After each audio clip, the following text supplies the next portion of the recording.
ನೊಂದ ಜೀವಕ್ಕೆ ಮುರಿದ ಮನಸ್ಸಿಗೆ ಪ್ರಶ್ನೆಗಳಲ್ಲಿ ಸಿಲುಕಿದ ಜೀವನಕ್ಕೆ ಬೆಳಕಿಗಾಗಿ ಅಲೆಯುವ ಹೃದಯಕ್ಕೆ ಸತ್ಯವೇದದಿಂದ ಹೃದಯಕ್ಕೆ ಒಂದು ಮಾತು. ಆತ್ಮೀಯರೇ, ಮತ್ತೊಮ್ಮೆ ಹೃದಯಕ್ಕೊಂದು ಮಾತು ಕಾರ್ಯಕ್ರಮಕ್ಕೆ ಸ್ವಾಗತ. ಪ್ರಿಯರೇ, ಇಂದು ನಾವು ನೋಡ್ಲಿಕ್ಕಿರುವಂತದ್ದು ವಿಮೋಚನ ಕಾಂಡ 36ನೇ ಅಧ್ಯಾಯ ವಚನಗಳು 1ರಿಂದ 38ರವರೆಗೆ. ನಿನ್ನೆ ನಾವು 35ನೇ ಅಧ್ಯಾಯದಲ್ಲಿ ಒಂದು ಸುಂದರವಾದಂತಹ ದೃಶ್ಯವನ್ನ ನೋಡಿದ್ದೇವೆ. ದೇವರು ತನ್ನ ಜನರನ್ನ ಗುಡಾರದ ನಿರ್ಮಾಣಕ್ಕಾಗಿ ಕರೆಯುತ್ತಿದ್ದಾರೆ. ಜನರು ತಮ್ಮ ಹೃದಯಗಳನ್ನ ತೆರೆದು ತಮ್ಮ ಸಂಪತ್ತನ್ನ ತಂದರು, ತಮ್ಮ ಕೌಶಲ್ಯಗಳನ್ನ ಸಮರ್ಪಿಸಿದರು, ತಮ್ಮ ಸಮಯ ಮತ್ತು ಶ್ರಮವನ್ನ ದೇವರ ಕಾರ್ಯಕ್ಕಾಗಿ ಅರ್ಪಿಸಿದರು ಎಂಬುದಾಗಿ ನಾವು ನೋಡಿದ್ದೇವೆ. ಇಂದು ಆ ಸಮರ್ಪಣೆಯ ಫಲವನ್ನ ನಾವು ನೋಡ್ಲಿಕ್ಕಿದ್ದೇವೆ. ಪ್ರಿಯರೇ, ದೇವರು ಕೊಟ್ಟ ಯೋಜನೆ ಈಗ ಕಾರ್ಯರೂಪಕ್ಕೆ ಬರಲು ಆರಂಭವಾಗುತ್ತದೆ. ಅಧ್ಯಾಯವು ಬೆಚಲೇಲ್ ಮತ್ತು ಅಹೋಲಿಯಾ ಅವರ ಒಟ್ಟಿಗೆ ಆರಂಭವಾಗುತ್ತದೆ. ಅವರ ಬಗ್ಗೆ ಮತ್ತೆ ಒಂದು ವಿಷಯವನ್ನ ನಮಗೆ ನೆನಪಿಸಲಾಗುತ್ತದೆ. ಪ್ರಿಯರೇ, ಅವರಿಗೆ ಬೇಕಾದಂತ ಜ್ಞಾನವನ್ನ, ಕೌಶಲ್ಯವನ್ನ, ತಿಳುವಳಿಕೆಯನ್ನ ದೇವರೇ ಕೊಟ್ಟಿದ್ದರು ಎಂಬುದಾಗಿ. ಇದರ ಮೂಲಕ ದೇವರು ತನ್ನ ಜನರಿಗೆ ಒಂದು ಮುಖ್ಯವಾದಂತಹ ಪಾಠವನ್ನ ಕಲಿಸುತ್ತಾ ಇದ್ದಾರೆ.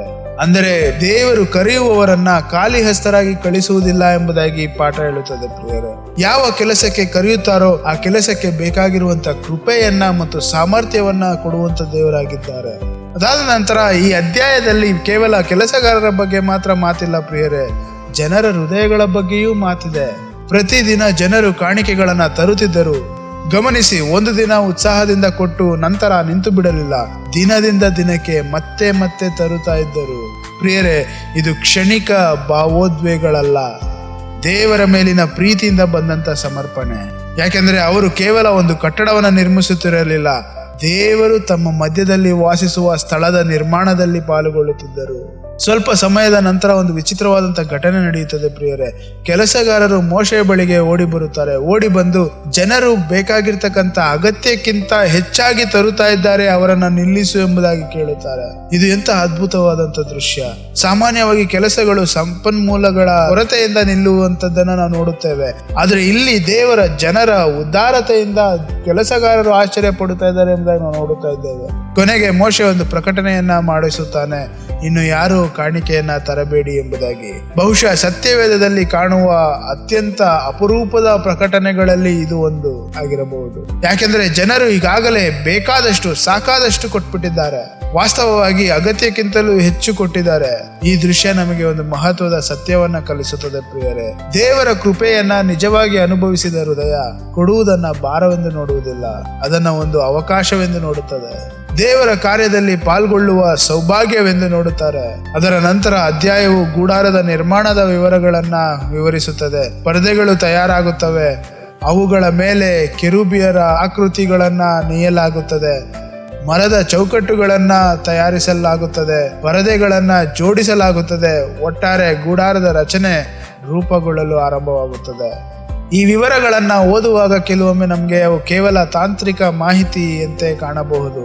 ಆದರೆ ದೇವರು ಯಾಕೆ ಇಷ್ಟೊಂದು ವಿವರಗಳನ್ನ ದಾಖಲಿಸಿದ್ದಾರೆ ಎಂಬುದಾಗಿ ಗಮನಿಸಿದ್ದೀರಾ, ಆಲೋಚಿಸಿದ್ದೀರಾ? ಯಾಕೆಂದ್ರೆ ದೇವರು ವಿವರಗಳ ದೇವರು. ದೇವರಿಗೆ ಫಲಿತಾಂಶ ಮಾತ್ರ ಮುಖ್ಯವಲ್ಲ, ಅದನ್ನ ಮಾಡುವ ವಿಧಾನವೂ ಮುಖ್ಯವಾಗಿರುವಂಥದ್ದು.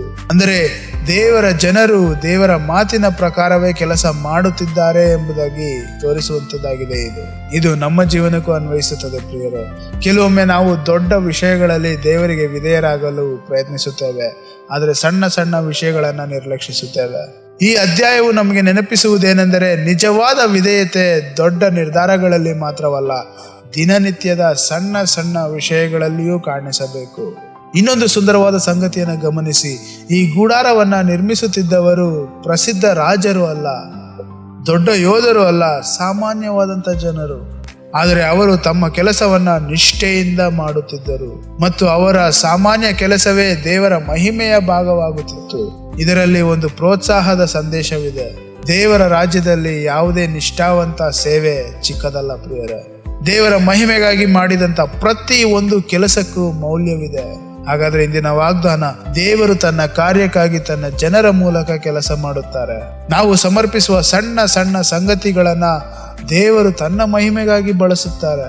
ಹಾಗಾದರೆ ಇಂದು ನಾವು ಕೈಗೊಳ್ಳಬೇಕಾಗಿರುವಂತಹ ಆಜ್ಞೆ ಸಂತೋಷದಿಂದ ಮತ್ತು ಉದಾರವಾಗಿ ಸೇವೆಯನ್ನ ಮಾಡಬೇಕು. ಉಳಿದದನ್ನ ಅಲ್ಲ, ಸಾಧ್ಯವಾದಷ್ಟು ಉತ್ತಮವಾದದ್ದನ್ನ ದೇವರಿಗೆ ಅರ್ಪಿಸಬೇಕು. ನಮ್ಮ ಸಮಯದಲ್ಲಿ, ನಮ್ಮ ಪ್ರತಿಭೆಯಲ್ಲಿ, ನಮ್ಮ ಸಂಪನ್ಮೂಲಗಳಲ್ಲಿ ದೇವರನ್ನ ಗೌರವಿಸಬೇಕು. ಹಾಗಾದ್ರೆ ಇಂದು ಇದನ್ನ ನೆನ್ಪಿಟ್ಟುಕೊಳ್ಳೋಣ.